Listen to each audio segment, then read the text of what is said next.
GeM TV நேயர்களுக்கு அன்பான வணக்கம். அதிகாரம் 110 குறிப்பறிதல் 1091வது குறட்பாவை பற்றி நாம் இப்பொழுது சிந்திக்க இருக்கின்றோம். இரு நோக்கு இவள் உண்கண் உள்ளது, ஒரு நோக்கு நோய் நோக்கு, ஒன்று அந்நோய் மருந்து. இரு நோக்கு இவள் உண்கண் உள்ளது, ஒரு நோக்கு நோய் நோக்கு, ஒன்று அந்நோய் மருந்து. இரு நோக்கு இவள் உண்கண் உள்ளது, ஒரு நோக்கு நோய் நோக்கு, ஒன்றன் நோய் மருந்து. காதலனுக்கு தன்னுடைய விருப்பத்தை கண் வழியாக புலப்படுத்துவாள். நடக்கின்ற அந்த நடையினுடைய வகையிலே அதை புலப்படுத்துவாள். சிரிக்கின்ற சிரிப்பிலே அந்த காதலை வெளிப்படுத்துவாள். அவன் மீது இருக்கின்ற காதலை வெளிப்படுத்துவாள். இந்த குறிப்பை காதலன் அறிந்து கொண்டு இவள் நம்மை விரும்புகிறாள் என்று தெரிந்து கொண்டு அவளுடன் பழக வேண்டும். காதலனுக்கும் காதலிக்கும் இருக்கின்ற அந்த குறிப்பு அறிதலை திருவள்ளுவர் 10 குறட்பாக்களிலே குறிப்பிடுகின்றார். இந்த குறட்பாவிலே 2 நோக்கு இருக்கிறது. பெண்கள் காதலிக்கு அவள் ஒரு நோக்கு நோக்கினால், அதாவது ஒரு பார்வை, அவளிடத்தில் ஒரு பார்வை வருகிறது. அந்த பார்வை காம நோயை கொடுக்கிறது காதலனுக்கு. காதல் நோயை கொடுக்கிறது காதலனுக்கு. அது ஒரு விதமான நோயை ஏற்படுத்துகிறது. அந்த பார்வை, அவள் பார்க்கின்ற பார்வை, நோக்கம். அந்த நோக்கத்தை பார்த்தவுடனே இவனுக்கு காதல் வருகிறது. காம நோய் அவனை தாக்குகிறது. அந்த காம நோய் வந்து விட்டால் அவளையே நினைத்து கொண்டிருப்பான். எப்படி தெரிகிறது? அந்த நோக்கு, அவள் பார்வை அப்படி இருக்கிறது. அப்படிப்பட்ட பார்வை, 2 பார்வை இருக்கிறது. ஒரு பார்வை குளிர்ச்சி தரும், அமிர்தம் போல இனிக்கும். அமிர்தத்தை சாப்பிட்டால், தேனை சாப்பிட்டால் எப்படி இன்பமாக இருக்குமோ அதே போல் ஒரு பார்வை இன்பமான பார்வை இருக்கும். அதே வெறுப்பு இருந்தால், அவளிடத்தில் வெறுப்பு இருந்தால், பிடிக்காதவனை பார்த்தால், ஒரு காமுகனை பார்த்தால், ஒரு எதிரியை பார்த்தால் தீ போல இருக்கும் அவளுடைய பார்வை. நெருப்பு போல பறக்கும், நெருப்பு பொறி பறக்கும், அப்படி பார்வை இருக்கும்.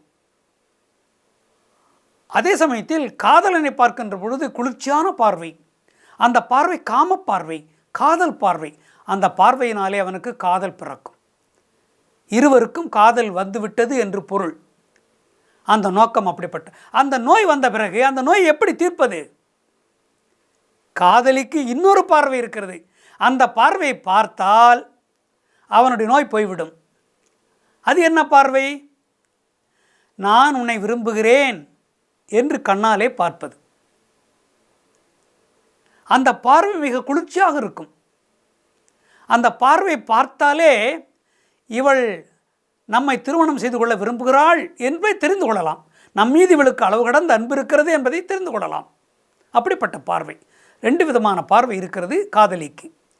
சீவக சிந்தாமணியிலே சொல்வார் திருத்தக்கதேவர், ஒரு பார்வை விஷத்தை கக்குவது போல் இருக்கும் பெண்களுக்கு, இன்னொரு பார்வை அமிர்தத்தை பொழிவது போல் இருக்கும் என்று சொல்வார்.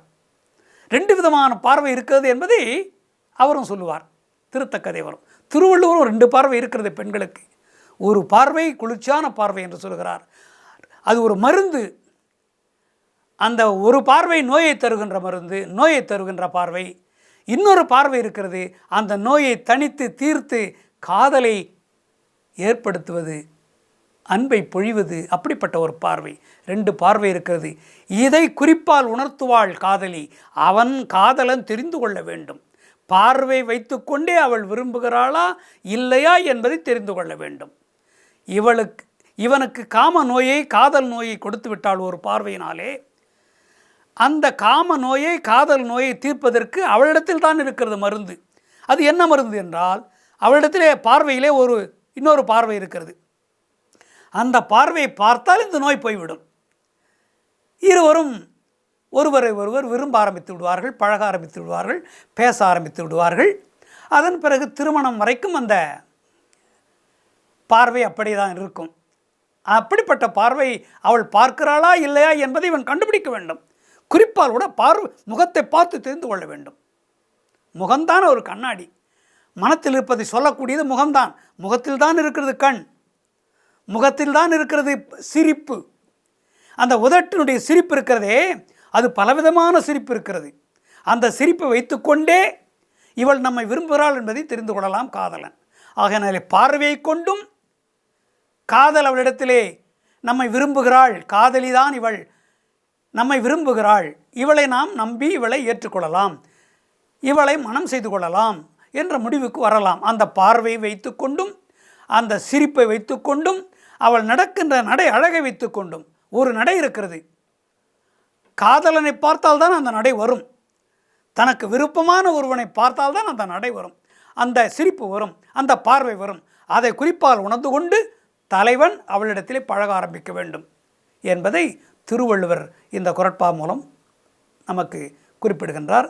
இது காதலர்களுக்கு தேவையான குறட்பா என்பதை நாம் தெரிந்து கொள்ள வேண்டும். மீண்டும் நாளை சந்திப்போம்.